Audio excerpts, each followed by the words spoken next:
when you hear from Steve today, you will begin to understand that San Francisco is way ahead of many communities in the East and the Gulf Coast. Steve has a storied background. He's worked for staff in both houses of Congress, in the Senate and the House. He served as Chief Deputy Cabinet Secretary for former Governor of California, Pete Wilson. He served as Director of the California Department of Conservation.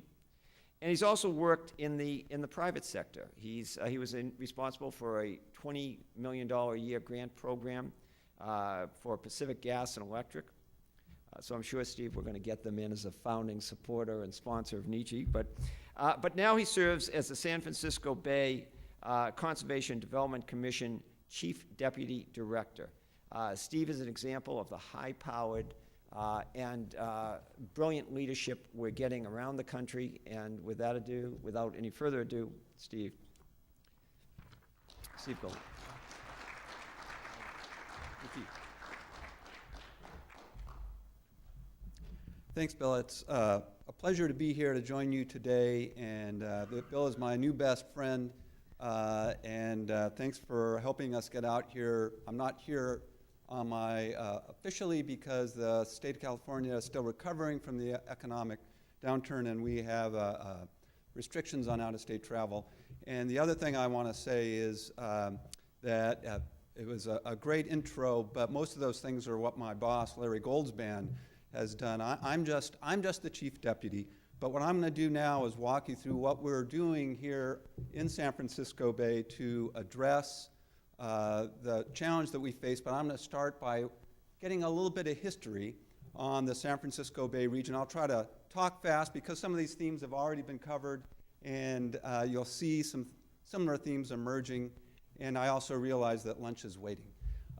So here we have the San Francisco Bay, the largest estuary on the west coast of the Americas, and it is about a third smaller now than it was at the time of the gold rush, when Yerba Buena Cove was a sleepy little village, and when all the ships came in to bring the gold miners, they regaled the sailors about the riches to be found, and all these ships were abandoned there in the bay. The first brig and the first saloon were established there for obvious reasons. And after a while, that all got filled in and is now the financial district of downtown San Francisco. And that filling accelerated as our tools got better. This was filling in for the World's Fair in the 1930s. And each county started filling more and more land and started trying to leapfrog each other until this report came out by the Corps of Engineers at the end of the 50s that showed what would happen if the filling took its natural course and would have turned San Francisco Bay into the San Francisco River. And it was seen as kind of an economic inevitability that this had to happen. But the people of the region realized that that wasn't the San Francisco Bay they wanted to live around. And they formed the Save San Francisco Bay movement to try to control the filling and to try to get more access to the shoreline, which established the San Francisco Bay Conservation and Development Commission to restrict filling to the filling that needed to be in the bay. It was a big political battle, and it was a big test. But since then, when it was established in 1965 to today, economic doom hasn't happened to the San Francisco Bay region. As far as I can tell, we've approved billions of dollars of productive investments. We're actually going large-scale restoration of the bay to bring back habitat. And we now have over hundreds of acres of public access along the shoreline, where when the PCDC was established, there was only about 4 miles. So you can say this is a win-win for San Francisco Bay. But of course, now there's the reason why I'm before you here today, is the new threat from sea level rise. BCDC was established to stop the bay from shrinking. And now we're looking at an expanding San Francisco Bay, and what does that mean? And we didn't really understand that, though back in the 90s, actually, based upon an EPA study of sea level rise, we looked at it. But back then, it was just so difficult to know what was going to happen that we really didn't do much. But we looked again just a couple of years ago and did a vulnerability assessment of San Francisco Bay. And this is actually history. This is the last 100 years at the oldest operating tide gauge in the United States at Fort Point by the Golden Gate. Shows around 8 inches of sea level rise at San Francisco Bay. So we did a vulnerability assessment. You heard about that earlier today, where you'll look at the system and what could happen to it. And of course, we don't really know how much greenhouse gas we're going to emit, though we're emitting off the top of those various charts you saw earlier today. But we did an estimate of 16 inches at 50 years and 55 inches at 100 years, the so-called Ramstorff numbers. And the U.S. Geological Survey did the mapping and the analysis of us as what that might do to San Francisco Bay.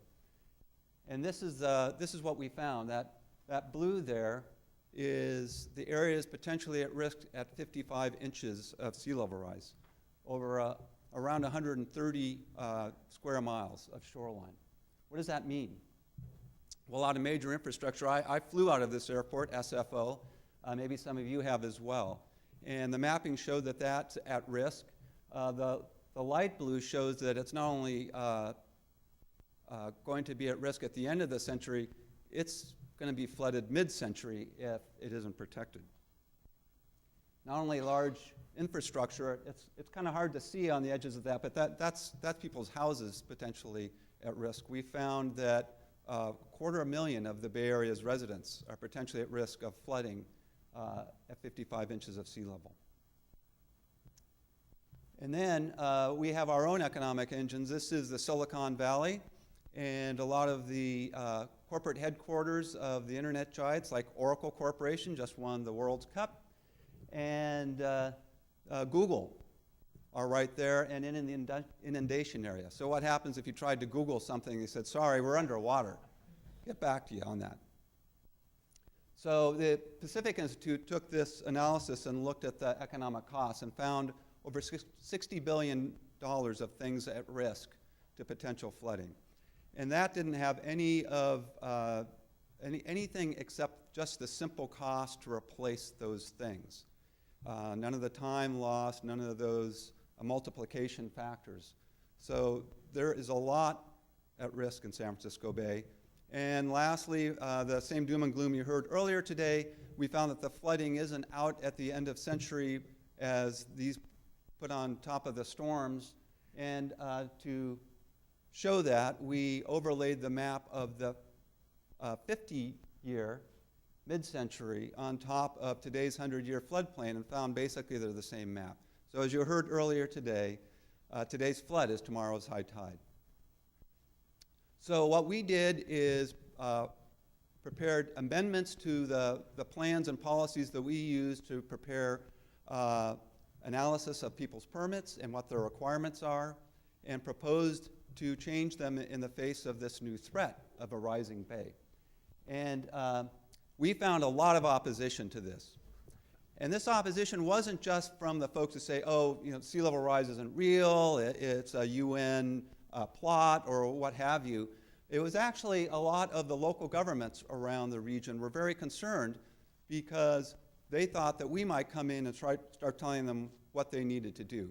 And when I go around and talk in various parts of the country, people say, well, we're a home rule state. Well, I haven't been to a state that isn't a home rule state, and planning and zoning is all local, and folks don't want to lose that control.